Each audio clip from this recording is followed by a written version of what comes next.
Good morning. Welcome to Atlantic City and this vast convention center here, which is absolutely sold out for Mike Tyson's first defense of the undisputed heavyweight championship of the world. Yes, he's attracted a record crowd. There are 16,000 here to witness the challenge of the #1 contender, the unbeaten Tyrell, winner of gold in the '84 Olympics. Now, Tyson comes to this confrontation still trying to prove to the skeptics that he has the ability to take his place alongside the all-time greats. For Biggs, it's his toughest assignment since waging a battle against drink and drugs. Some people, when they would slit wrists, where they actually tried to take their own life. And I said, well, I never tried anything like that. When psychologically and mentally, that's what I was, that's what I was doing anyway. I was killing myself just, if not worse, than somebody slit me a wrist. And these are the things that I came in touch with. And that's when I made my mind up. I said, well, I can use this. This is what's going to get me back in order. If I can take these tools that they give you and use them the proper way, I can clean myself up. And so he did and got back to work. But there are questions about his power in the ring. In his 15-fight unbeaten career, he's never met a top contender. Last March in Las Vegas against the unranked journeyman David Bay, he came within an ace of defeat. In round 5, he sustained a terrible cut, which almost cost him the fight and a shot at Mike Tyson. He really had to turn on the power to survive. And he's trying to do it now, Biggs. Full marks to him. He knows it's a desperate situation, and he's done it, I think, in the 6th round. What a tremendous effort there by Tyrell Biggs, and he's shaking his head to the corner there. David Bay just doesn't know where those punches have come from. As good as I am, I know that I know how good I am. And for me to have been criticized and the whole shot, I mean, I owe it to myself to go out there and beat Michael Tyson like I am his dad. He's made for me, Tyson. I owe it to myself to go out there and beat this fella and be called the new undisputed heavyweight champion of the world. At 6'5", he'll certainly have a height advantage on the champion. Arguments have raised about how tall Mike Tyson is. He's certainly short for a heavyweight, some say 5 feet 10 inches, but he has been measured at 5 feet 11.5. Tyson's opponents have averaged 6 feet 2.5 inches, and only 2 have stood less than 6 feet. It's often said that taller fighters do enjoy a distinct advantage, but in Tyson's view, these fighters have a marked disadvantage. I think, it's to my advantage, because most fighters are used to fighting opponents 6'3", 6'2", the average heavyweight. And I feel that I use it to my advantage because I move my head, I'm very quick, and I'm low to the ground, and it's very difficult to hit me. I crouch low just to make my opponents punch down, because I know where they're going to punch at, because I'm down there and I'm looking at them. Because I'm so low and I come up, I feel it's to my advantage, because they can't see most of my punches coming. I get a lot of leverage from my punches, and it doesn't matter if I punch up or straight or down or around. I have good leverage. His lower body strength provides the leverage to throw powerful punches in an upward movement against taller fighters, as depicted here against Jose Ribalta. When I was younger, I used to always say, God, I'm just a midget. I'm never going to grow. I'm never going to be anything because I'm too short to do any kind of sports, anything. But then, I started believing in myself, and things worked out right. Will things work out for Tyson here tonight? Well, he is the 12-to-1 favorite, and we'll see after this brief break.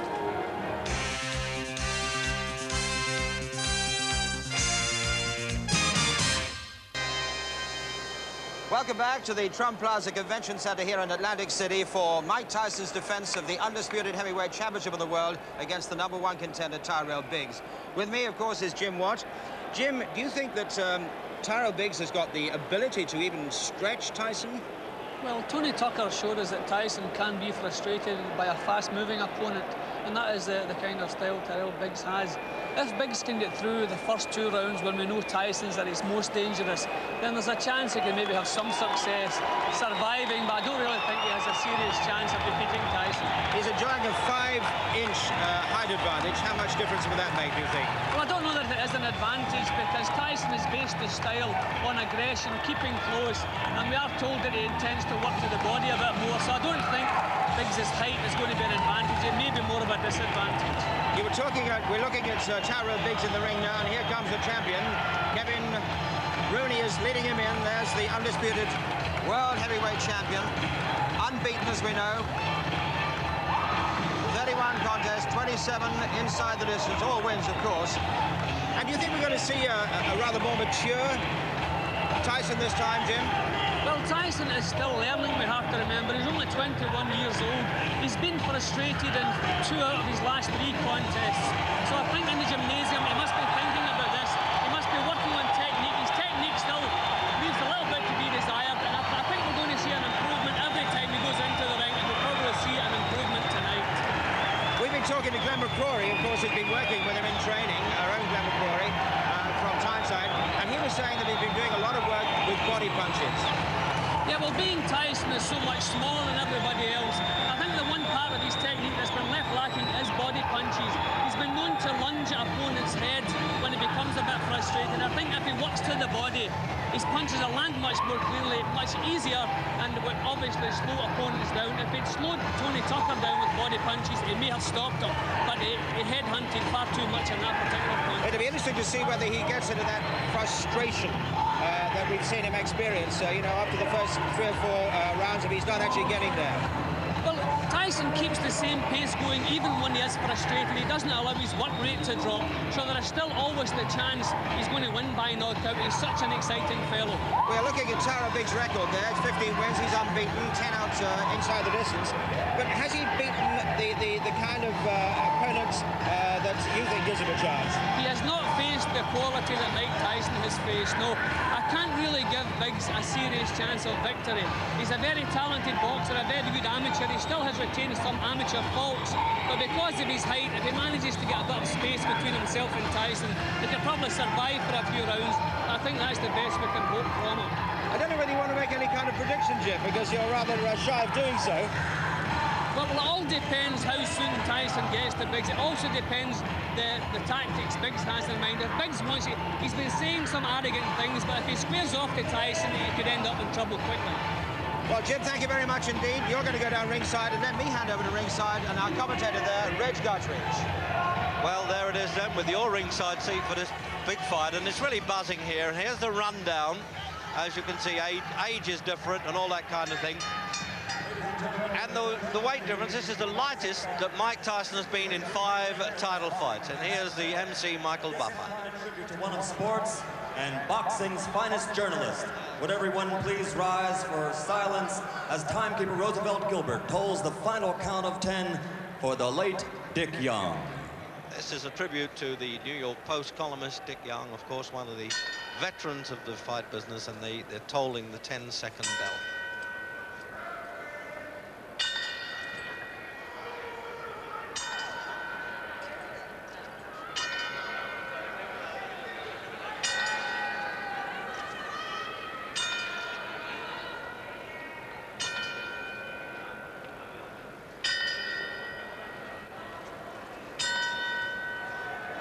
May his soul rest in peace. Thank you, ladies and gentlemen. And now, ladies and gentlemen, this is the... And there are the judges, and who knows, there might be a bit superfluous, I would have thought. And the referee, Tony Orlando.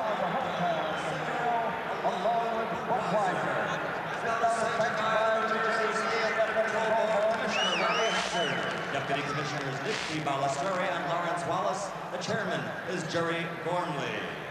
Representing the International Boxing Federation is its president, Robert W. Lee. The championship committee chairman is here, Bill Brennan. Representing the World Boxing Association, Dr. Keith Arthur and Dr. Elias Cordova. Here for the World Boxing Council is James J. Binns, Esquire. The 3 judges doing all the scoring tonight are Al Walensky, John Stewart, and Frank D. Brunette. The timekeeper, Roosevelt Gilbert. Counting for the knockdown seconds, Rudy Battle. Chief ringside physician, Dr. Frank B. Doggett. Also in attendance, Dr. Stanley Edding and Dr. Paul Williams. And now, ladies and gentlemen, let's get ready to rumble from the Trump Plaza Hotel and Casino by way of Convention Hall in Atlantic City, New Jersey. 15 rounds for the undisputed heavyweight championship of the world. A referee for this bout is Tony Orlando.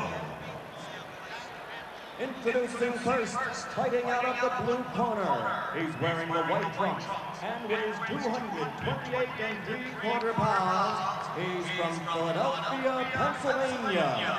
This Olympic gold medal champion has 15 consecutive victories, 10 by knockout. Introducing the #1 challenger in the world, Tyrell Biggs.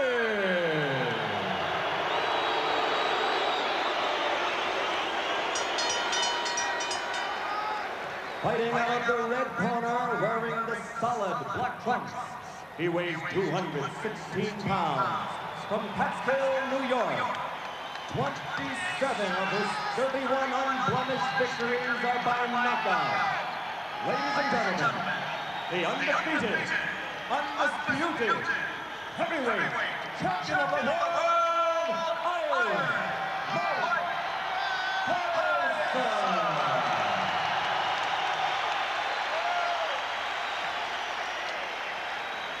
So excitement suitably whipped up then, and this is a point where I think Tyson looks at his man and says, your face or mine. Touch gloves, go back to your corner, good luck. But no problems there anyway. They're waiting for the first bell. They don't get paid for overtime in this game. So it's very much the payback fight for Tyson. He boxed 2 rounds once in the amateurs, merely in trials with Tyrell Biggs, when Biggs went on to the Olympic team, and Mike Tyson failed to make it. So now, is it going to be a traditional explosive start? 16 wins in the first round, remember, Mike Tyson. But Biggs is the man with the game plan of the movement, and he certainly has that. He's a very smart boxer, very mobile. 16 stone, 4 3/4. He weighed 16.7 against Lorenzo Boyd in Texas in July, which was a total mismatch, so we're not too worried what he weighed there. And Tyson is lightest in his 5 title defences at 15 stone 6. Still a big boy, isn't he? Whether he's 5'11 or 10'11, it doesn't matter. The punches count. If you're good enough, it doesn't matter if you're small or not. Marciano and Frazier prove that. So he's got the traditional so-called bad guy black trunks on again, Mike Tyson. And that huge-bodied foul-proof protector there around his base of his ribs anyway. So I think you've got a little look now at, there's a man at ringside, Muhammad Ali, who would say, well, that's the way that he's got a boxing fella, but Ali in fact predicted Tyson to win.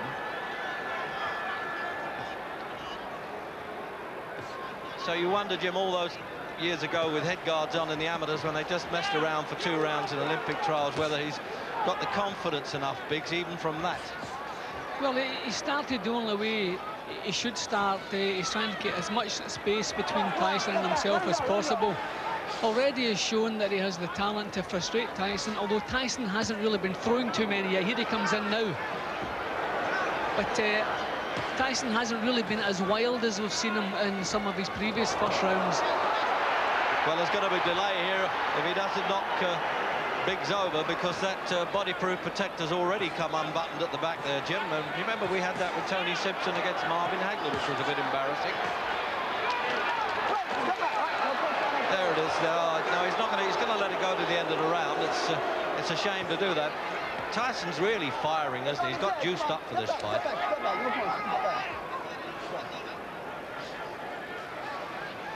And, you know, in many ways, you've got to judge him on championship form, but he's still very much an apprentice champion, Tyson. Lacks that experience, 31 fights, of course, but, well, that would be nothing in the old days. What an exciting fighter he is, Jim. Just the clips around the ears enough, isn't it? Yeah, well, that was a good left hook to get through with, but Biggs has a good chin, but you can't give Tyson too many free goes. So we're coming up now to the end of the first there with a countdown clock, and they've got to do something about that protector. As you well can see there, look, it's coming well apart there.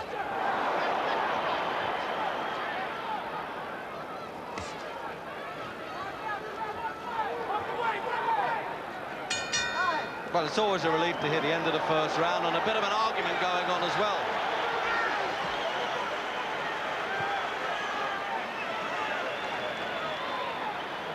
So he's having a stand in the corner there, Biggs, while they're adjusting that belt. And you'll probably notice, I'm sure you will, that the referee, Tony Lando, and the seconds are all wearing now obligatory rubber gloves to, they think, combat the AIDS problem in boxing if there's any bloodshed. And some of the commissions are now doing that, including the IBF.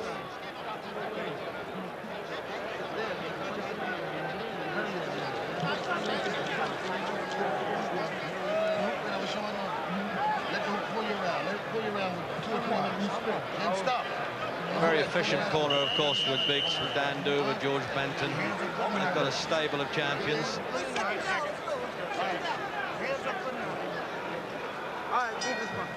Out for the second. It's a repeat scheduled for 15 and not 12. And neither of them have been 15 rounds, so who knows if it does go that distance, what sort of turn of events we'll have. The main thing is, of course, that Biggs doesn't have that dreadful scar reopened now that he had against David Bay. But it's a tribute really to him as a character that he's able to get back into the ring with all the troubles that he survived, and certainly the drugs and alcohol problem, rehabilitation clinic, and even in the fight he had a broken collarbone and had to win the fight one-handed.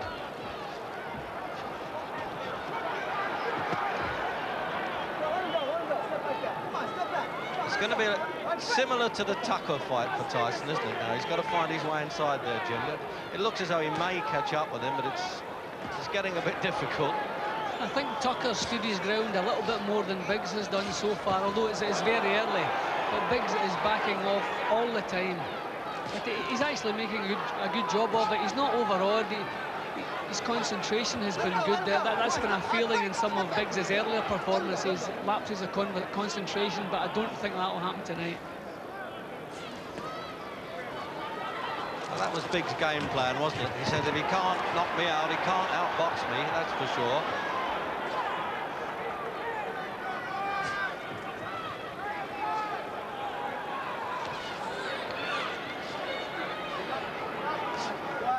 Two hands, punch out. Let him go, let him go. Well, the referee insisting that they both punch out with two hands and not grab inside as they are there. Step back, come on, let him go. First championship fight at the heavyweights for this referee. I tell you to break both of these, you're gonna break. And he's already made his mark.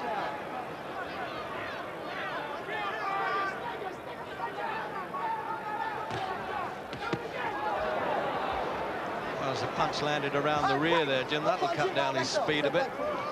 Well, Tyson has been throwing a bit more to the body than we're used to seeing. He did tell us that he's been practicing body punches, which is obviously a sensible thing to do when all your opponents are taller than you. But he's getting very close to Biggs already. I thought it would have maybe taken him a few rounds to get this close. But he's getting close already. Now, he doesn't creep up on him. He sends the calling card and he comes straight in.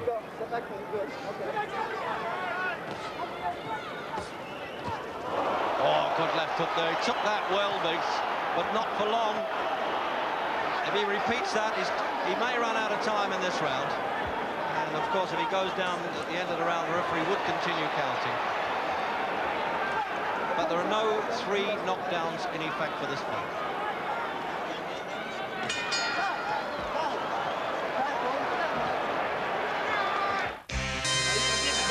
Come on, let's go, Tiger. Move it, move it.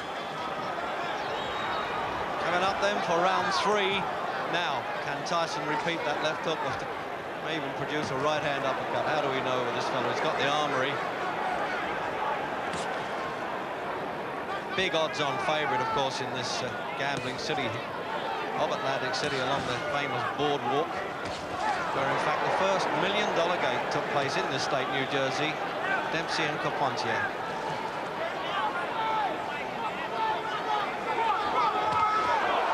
There it is again, Jimmy.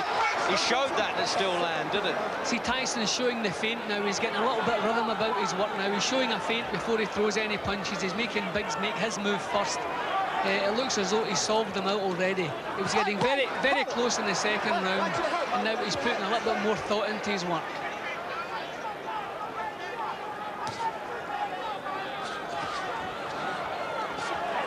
Well, there's something really that 22 out of 31 fights for Tyson didn't go beyond the second round.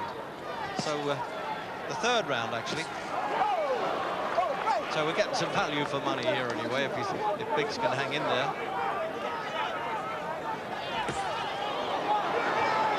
Oh, he's digging those punches into the ribs as well. Now, that's the last thing Biggs wants to do, is stand and trade. He tried that with David Bay and was then badly cut. And there's a cut around Biggs' left eye now. Is that a reopening midway through the third? That'll be sad for him because he doesn't deserve that. He's fighting a brave one.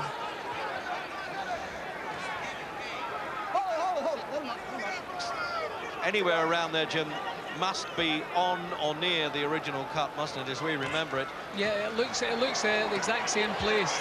Biggs is not having any success pulling his head out of trouble. I think he's going to have to try and block the punches rather than pull away from them. When he pulls away from the first punch, he has nowhere else to go, and when Tyson follows on, he's taking too many punches. He's going to have to try to block some of the punches. But as we said earlier, I think it's a lost cause.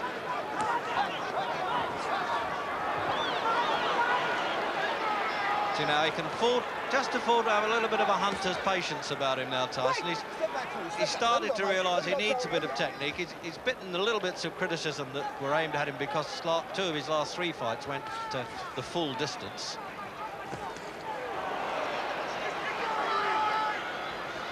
I don't think we give Tyson the full credit for the jab he has. Oh, good left hook. No, yes, he opens him up a little bit with that, doesn't he? And that left hook's an absolute peach of a punch. And he has surprising hand speed for such a compact fellow, Jim. Well, the punches are short and he moves in with them.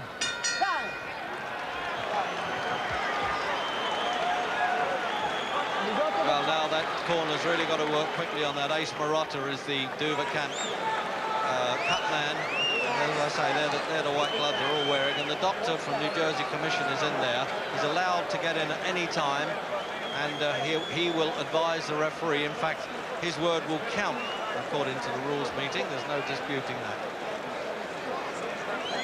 And that was the previous cut that you saw there. And there they are working on what we presume is a reopening. Now, the doctor's also having a chat with the referee here at the end of the third, but he's leaving the ring. Jim, let's just get a look at that. There you see, he can throw them there and misses with that one.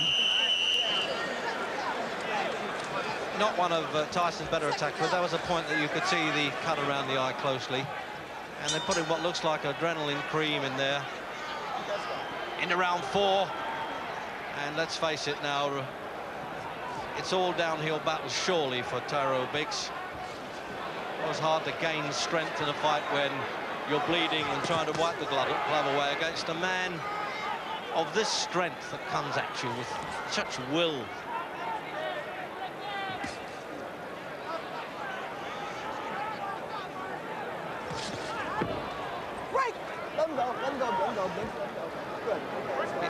He looks in a little bit better shape. I know he was lighter, Jim Tyson, than he did against Tony Tucker. Do you think that's made a bit of difference with his speed?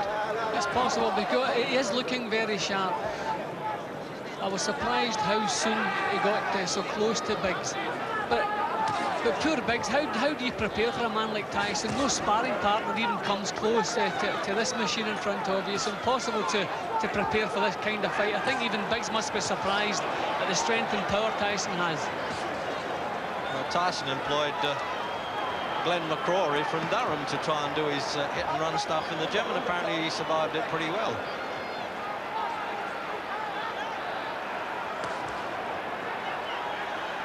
Now, it's got to be long range or nothing now with Biggs.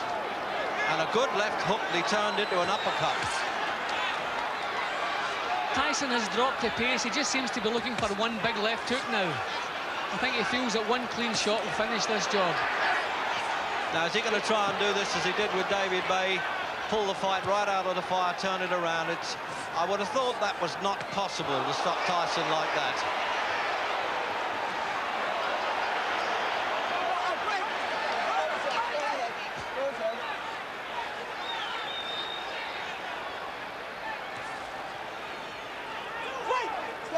Well, whatever big money in terms of millions of dollars that they're drawing for this fight, Jim, it's worth it where Biggs is concerned now. He really is in a rough ride, isn't he? Yeah, and he really is putting up a show. Nothing is really going his way. I think the cut was just the final insult. See, Tyson hasn't thrown as many punches in this round. He seems to be setting himself for the big one, especially the left hook. That's given him a lot of success up until now. He looks as though he wants to finish it with one punch.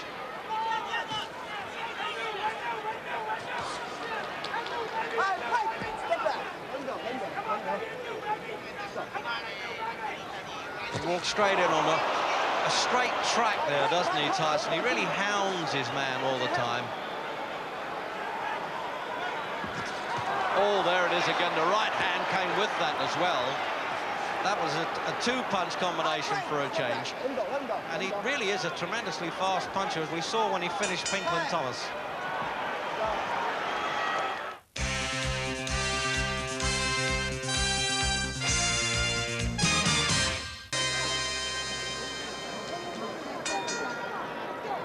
Coming out for the fifth, and they're doing a good job there in Big's corner, and they'll need to, because it's more than running repairs he needs at the moment, where Tyson's got this what seems an obsessive commitment when he's got a man on the hook like this. And having been an expert that's watched all those old-time films many hours, he really knows, learned a lot from those guys. He doesn't ever want to be compared with them, he says, until he's proved himself in a few years' time. Imagine how good he can be. They've staunched the eye reasonably well, Jim, haven't they? You've had that problem, obviously. Yeah, they've done a good job, because that is a bad cut. Biggs looked heartbroken as he went back to his corner at the end of the fourth round. I thought maybe his heart was leaving the job, but he's come back again, and he's trying to get himself, getting punches off and trying to get himself back into it. But Tyson has lost his rhythm. He seems to be setting with a one punch.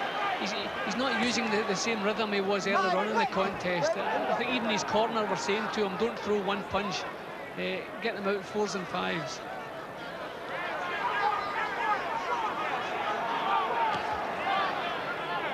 Really trying to get every inch he can with that left-hand jab to keep him off. But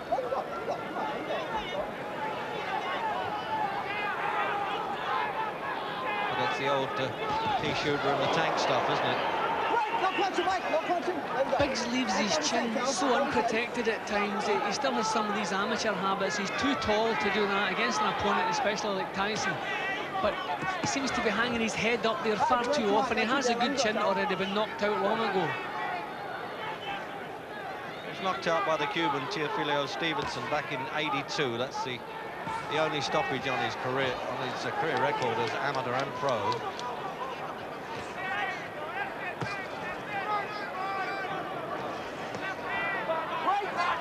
Tyson hasn't lost a decision since Henry Tillman in an Olympic box-off in '84. But 3 rounds, of course, was never enough for this little fella. Can you imagine calling him a little fella the way he fights?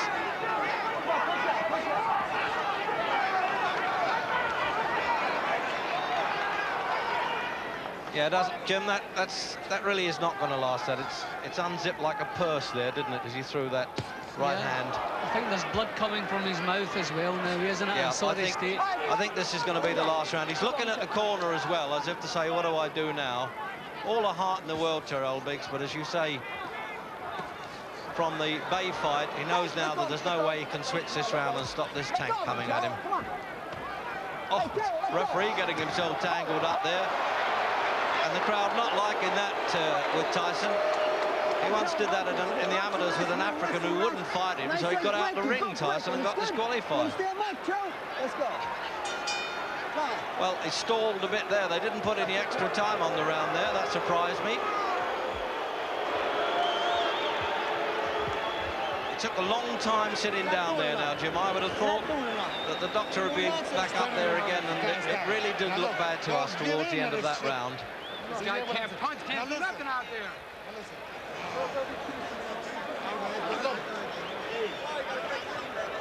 Tell him. Don't trust the guy. Now look. Are you all right? Well, they got to pump him up with a lot of knowledge now. Jim, there's that wrestling sequence. Yeah, I think the significant thing here is how disheartened Biggs looks. And we saw him just before this, looking over to his corner. He really looks disheartened now. Well, they're managing to getting him off the stall again anyway. I was wrong about that. I really did think that was the end.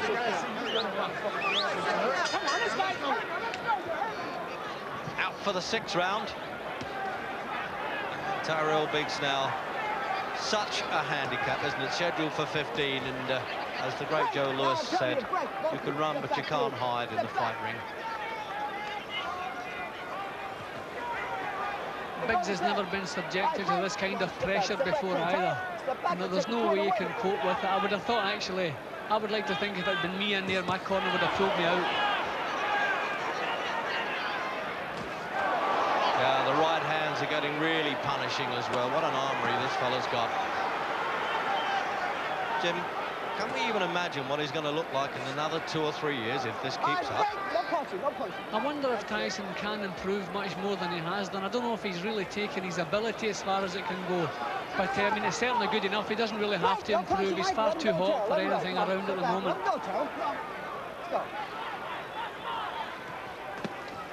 It's like a 20th century caveman the way he's going in there. But, you know, he's got sort of a hidden skill in many ways, Jim, doesn't he? He does some very smart things as well. Well, you have to remember, he's in with an excellent boxer, Olympic standard, but he hasn't taken too many because he exerts so much pressure. The other fellow is always on the defensive, so that is part of his skill. But we don't see him taking too many clean punches himself. All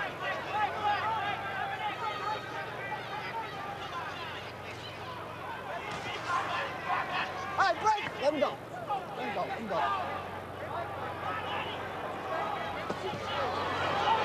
Oh, punch to the body there, and we're so close to the ring, Jim White, now that, well, I tell you, we gasped as that left hook to the body went in. Break. Let go. Let go. Let go. Let go. Step back. Well, the referee will remember this in his first heavyweight championship fight that he's officiated there. He's really having to work hard. Break. No punches. Oh, let him go. Let him go, Tyler. Let him go. Let him go. Let him go. Let him go. It looks like Tyson wants to hang on to him as well.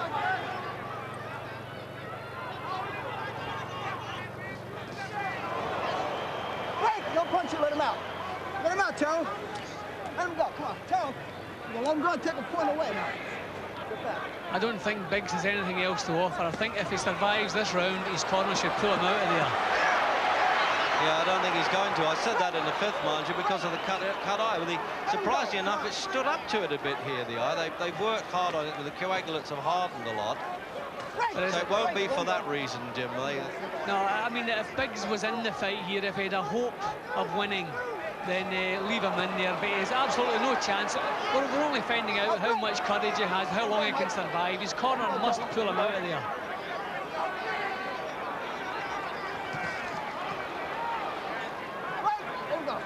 Well, I know trainer George Benton's a compassionate sort of a guy, and he's done this all himself. I would have thought he'd be one of the first to offer him to get out of there. So the doctor's over there now, having a look at Biggs again. And we really don't need any distractions at this stage of the fight. Conversations inevitably with doctor and referee, who are talking to Larry Hazard, the chairman of the New Jersey Commission. Get to the side, play with this guy now, you understand me? This guy's got nothing. Give him the fade, like you did before. Give him the fade. Give him a fade. Step to the side, fight. You're taking the best he's got, so what the hell's wrong with you? Fire back. Well, from that lip reading, Jim, I would have thought that the doctor's saying you better watch it in this round to the referee, don't you? You got no legs, fight it inside if you got. I don't even think it should be up to the doctor. I think Biggs' corner should be saying, you've done as good as you can do, Tyrell. Let's just get you out of there. Round 7. Yeah, I agree with you. The lad's really put up a really good show. I say the lad, he's 26, he's 5 years older than Tyson.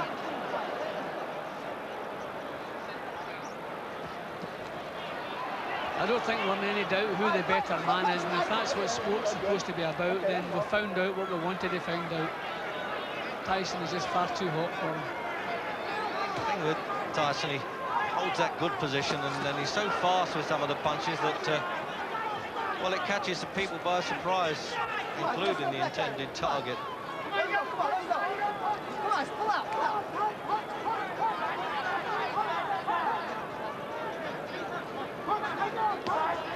See, this is where we should expect a little bit more technique from Tyson. He's demoralised a man. He slowed the pace down to his liking, but he's just gone in doing the same things all the time. He should be showing a little feint and try to draw a lead from Biggs and come back with solid counters. But he's just doing the same things. Eventually, okay, it's going to pay off for him, but this is where he needs a little bit more technique. Yes, he tends to be a little bit repetitive there. And as I say, although he's very much an apprentice champion, he is the undisputed champion in the world. He has to be judged at that level.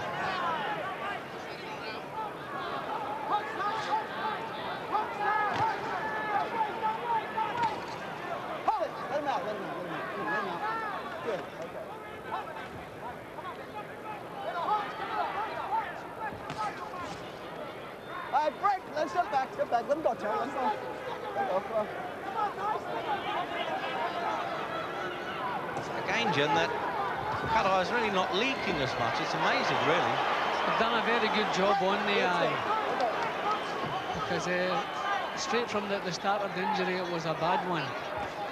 I mean, Tyson should have a little bit more imagination now. I mean, we can see that Biggs is very tired. He isn't really coming back with any punches that should worry Tyson. So Tyson should be able to open up an opponent better than he's doing. Step back, Mike. Throw him in the back of the head. Close in like that with Tyson. When an opponent pulls on and he throws a punch, it catches him with a forearm occasionally. That must hurt. Oh, what a jab, that one. That's the way to break up the opposition's concentration, and he did it there.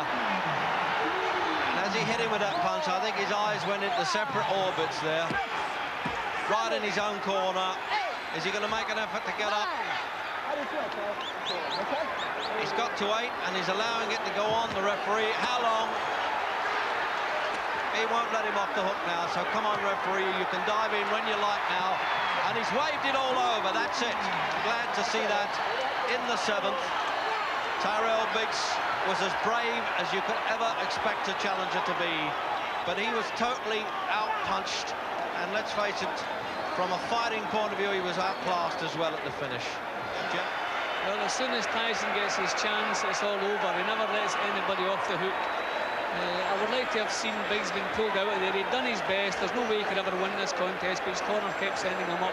But once more, a tremendous performance from Tyson, especially when he got his man on the hook. He didn't waste any punches. Every punch he threw was a jawbreaker, and there we have Tyrell Biggs. Hopefully, he's sitting up now, so hopefully everything is all right. Just 5 seconds to go there to the end of that round, actually. Not that it made any difference. Just have a look, just to look at that replay of the finish now. When he caught him, there it is, the left hook yet again. Totally unbalanced. Lucky not to go right out of the ring there. That's where Muhammad Ali was sitting right behind him. Jim, have a second look from a different angle. He opened him up with the jab, then come up with the left hook he's been looking for all the way through the contest, and a cracking punch. Biggs did very well. I think he was wondering himself if he should stand up or not, but he did the brave thing and stood up. But the finishing punch was a cracker. See there, when he flopped, his head went there, flopped like Wurzel Gummidge on those ropes.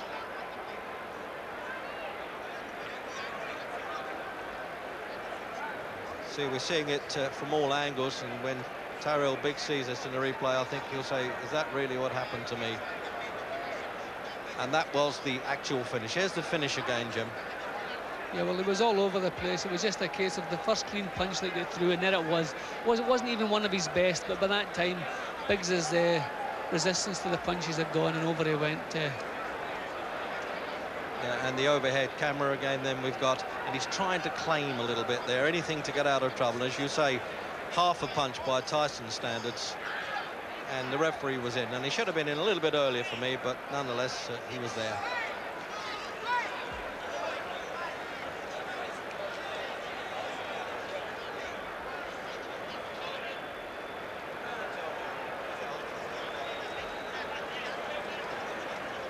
Ladies and gentlemen, the end comes at 2 minutes, 59 seconds of the 7th round.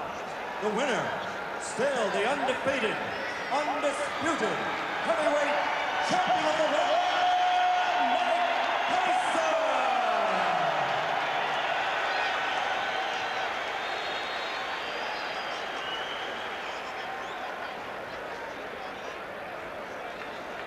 Well, he came in sweating, and there it is, just pouring off there, Tyson, like a machine when he goes to work. So here's the words from Tyson with our colleague Larry Merchant. A paint job and then sort of wrecked the whole house. Mike, he looked very impressive in the first round, looking like Ali, the way he moved and jabbed. What were your thoughts at that point, and then how did you attack him to stop that? Well, in my mind, I knew this was 15 rounds, and I was prepared to put the pressure on him constantly for 15 rounds. You know, I was having a great time in there. I felt good. I was in the best condition of my life, and I did what I was supposed to do. Well, tell me, what did you think in that first round when he was moving, trying to do an Ali with his left? I knew when I came in this fight, I was the best fighter in the world, and not a man alive that can beat me. What broke him down? Was it just constantly the body punches? When I was hitting him with body punches, and I heard him, actually, he was crying in there, making woman gestures like, I can't find him, but I knew that he was breaking down soon. You're saying that Biggs was crying when you hit him? Yes. When did that happen? And perhaps the 4th round on. So that you knew you had him by that time? Absolutely, but I knew he was tough in there taking those punches. Was this your most satisfying fight in the sense of the way you went about it, patiently and businesslike, not getting excited, not trying to take him out with one punch? Well, I was very calm, and I was thinking about Roberto Duran, how he used to cut down the runners and just wear them down, and I had that frame of mind when I was in the ring. All right, Mike, let's take a look at the first knockdown, and would you describe what was happening? Well, I was in there looking for the punch, boom, and I knew it would come. But when he threw a punch, his hand opened a little, and I thought I could slip a punch right in there. Were you trying to work on his cut early on because he was pretty bloody? No, I wasn't even thinking about the cut. I was just hitting to the body, softening him up. So that from then on, you really feel that it was inevitable after the first few rounds? Absolutely.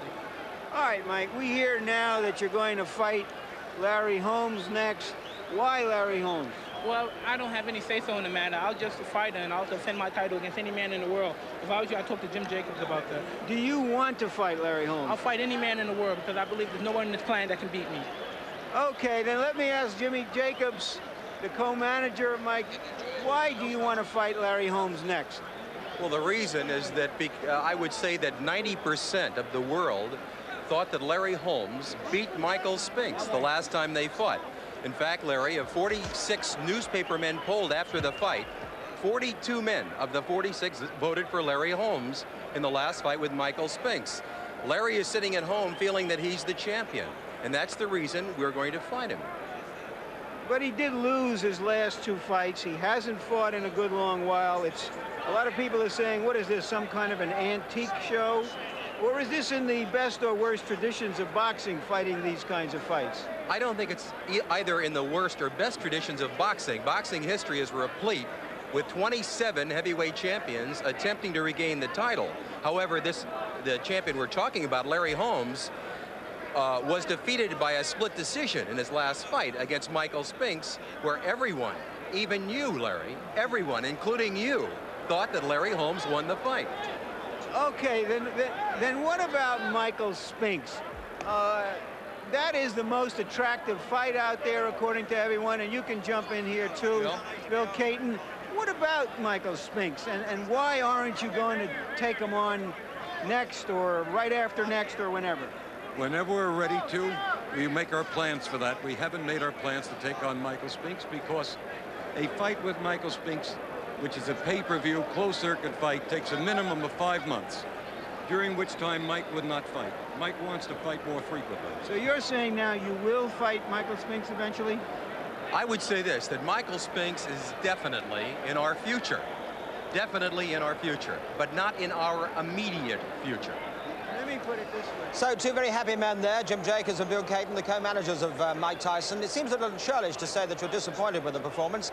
He wins his fight so easily, but it did get untidy towards the end. I think the referee might have stopped it a little earlier, but you have to recognize the courage of Tyrell Biggs and how unfortunate it was that he sustained that cut again. We're going to take a break, and we'll be back with more World Championship boxing in just a couple of minutes.